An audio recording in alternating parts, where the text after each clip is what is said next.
नमस्कार दोस्तों। आप सभी का स्वागत है हमारे चैनल पर। दोस्तों, आप सबसे एक रिक्वेस्ट है कि आप हमारे चैनल को सब्सक्राइब कीजिए ताकि मुझे हेल्प मिल सके। आज हम आपको रावण की दिग्विजय गाथा सुनाने जा रहे हैं। जब रावण ने मारुत को हराया तो उसका अहंकार और बढ़ गया और उसने एक के बाद एक कई राजाओं को हराकर अपनी शक्ति का परचम लहराया। लेकिन क्या रावण की यह विजय रथ यात्रा हमेशा चलती रहेगी? क्या उसको किसी ने चुनौती दी? तो चलिए शुरू करते हैं इस रोमांचक कहानी को। मरुत को हराने के बाद रावण अन्य राजाओं को जीतने का उद्देश्य लेकर उनके नगरों में गया। महेंद्र तथा वरुण की तरह शक्तिशाली और पराक्रमी राजाओं के पास जाकर रावण ने उनसे कहा, या तो तुम मुझसे युद्ध करो या फिर तुम यह कह दो कि हम हार गए। इसके विरुद्ध जाने पर तुम्हें मुझसे छुटकारा नहीं मिलेगा।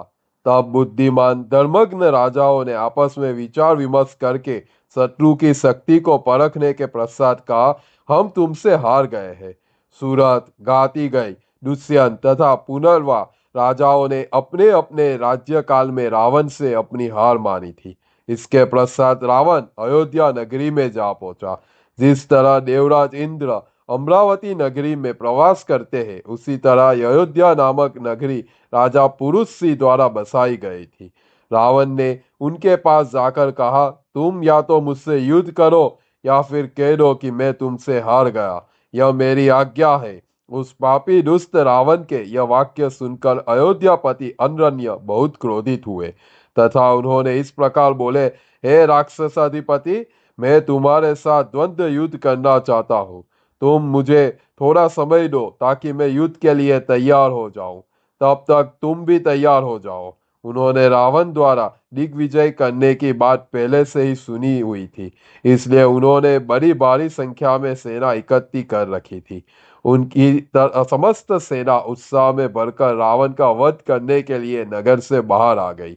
हे पुरुष श्रेष्ठ, 10 सहस्त्र हाथी सवार, कई सहस्त्र रथी, 1 लाख घुड़सवार और सैकड़ों पैदल सैनिक पृथ्वी को आरक्षित करते हुए युद्ध क्षेत्र में जा पहुंचे। उसके पश्चात राजा अनरण्य और रावण में भयंकर अद्भुत युद्ध होने लगा। राजा अनरण्य की वह असंख्य सेना उस समय राक्षस रावण की सेना से भिड़कर उस प्रकार नष्ट होने लगी जिस तरह अग्नि में आहुति पूर्णतः नष्ट हो जाती है। राजा की सेना ने बहुत समय तक उस सेना से लड़कर अपना महान पराक्रम दिखाया, परंतु तेजस्वी रावण और उसकी पराक्रमी सेना के सामने केवल ही थोड़ी संख्या में शेष रह गई।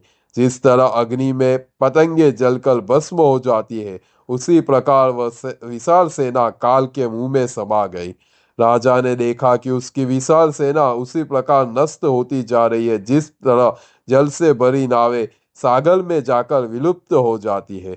इसके पश्चात रावण ने अत्यंत क्रोधित होकर अपने विशाल धनुष को टंकारा और रावण से युद्ध करने के लिए स्वयं ही आगे बढ़े। जिस प्रकार शेर को देखकर हिरण भागना शुरू कर देते हैं, उसी प्रकार सूक, मारीच, सारन, प्रहस्त राजा अनरण्य से युद्ध क्षेत्र में परास्त होकर भाग खड़े हुए।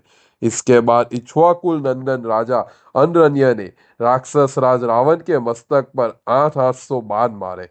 जिस तरह मेघों से बरसती हुई वर्षा पर्वत शिखर को कोई हानि नहीं पहुंचा पाती, उस प्रकार राजा द्वारा बरसाए हुए बाण रावण के शरीर को कहीं से भी नुकसान नहीं पहुंचा पाए।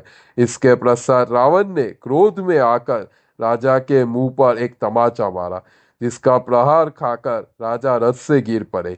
जिस तरह बिजली गिरने पर वन में साल का पेड़ दर्द हो धरती पर गिर जाता है, उसी प्रकार राजा अनरण्य भी धराशायी हो गए। तो दोस्तों, यह थी रावण और राजा अनरण्य की कहानी। रावण ने अपनी शक्ति के मद में चूर होकर राजा अनरण्य को हराया, लेकिन राजा अनरण्य ने हार नहीं मानी और उसे श्राप दिया था।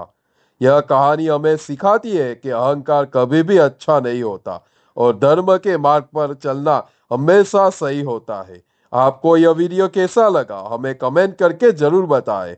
अगर आपको यह वीडियो पसंद आया हो तो इसे लाइक करें, शेयर करें और हमारे चैनल को सब्सक्राइब करना बिल्कुल भी ना भूलें।